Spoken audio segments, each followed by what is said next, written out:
blað sem heldur karlkyns höfundum og leikstjórum frá sterkum kvenpersónum og að kvikmyndir þeirra jafnvel snúast þær, alklæddar, en ekki eingöngu notaðar sem andlag í sögu karlmannsins.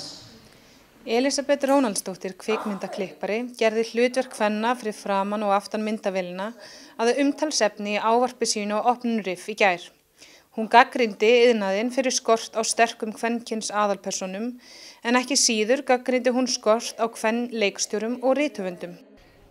Ástæðurnar fyrir þessu eru margar og það eru allar félagslegar, held ég, fjárhagslegar og félagslegar. Og en við þurfum að setjast niður og ræða það. Hvað getum við gert? Ég meina það hafa verið gerðar óteljandi kannanir erlendis sem sýna til dæmis fram á það að stúlkur hætta að skrifa sögur. Það eru mjög duglegar að skrifa sögur en hætta síðan að skrifa þær þegar fara í gegnum kynþroskan. Og við hljótum að það hlýtur að vera okkur mikilvægt sem samfélag að velta því fyrir okkur. Af hverju gerist það? Við erum að tapa þarna sögum. Kvikmyndahátíðin í Cannes sýnir sig risaeðlu sem hundsa framlag kvenleikstjóra. Það er eftirtektarvert að Cannes hundsaði algjörlega kvenleikstjóra þetta árið. Ekki að þeir hafi hampað þeim mikið, alls ekki, en þeir sem sagt hundsaði í ár og á meðan RIF er að sýna myndir eftir kvenleikstjóra fleiri en nokkuð tíman. Og þetta finnst mér til sóma og mér finnst að við eigum að taka við þessu kefli sem að RIF er að færa okkur og halda þessu á lofti. Það er til fullt af góðum kvikmyndum konur og eftir konur og við eigum að taka þátt í því að bjóða okkar konum að borðinu.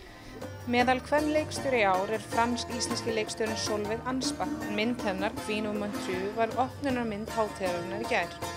Í myndinni fyrir listakonan Didda með annað aðalhlutverkið, en þær Solveig hafa áður unnið saman. Solveig vinnur iðulega með konur í aðalhlutverki og er Queen of Montreux engin undantekning.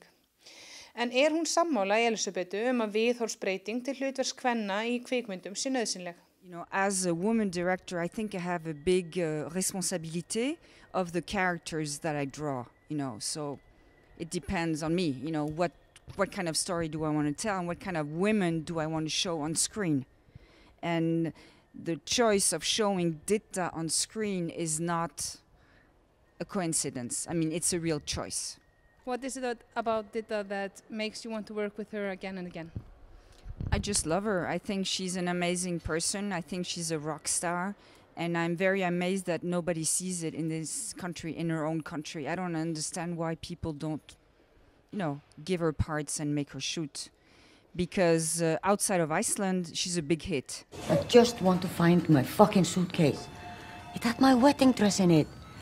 What if they don't find it? Ils vont la retrouver, votre valise, et puis s'ils la retrouvent pas, vous serez remboursé. Þetta spurning vilja og ákvörðun. Og það þess vegna sem ég lagði áherslu á það í ræðu mínu. Við tökum alls konar ákvarðanir, við gerum alls konar kröfur á umhverfi okkar. Og þessar kröfur eru nauðsynlegar. Það eru hluti af því að þróa okkur áfram. Og nú bara komin tíma á að taka þessa ákvörðun, að krefjast þess að konur komist að þessu söguborði.